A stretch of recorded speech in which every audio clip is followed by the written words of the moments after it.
Какое из этих животных является символом мудрости? Лиса, слон,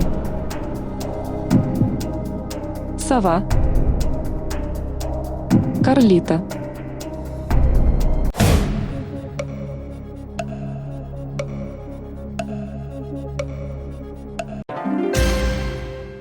Сова является символом мудрости. Во многих культурах и представлениях совы ассоциируются с интеллектом, знанием и мудростью.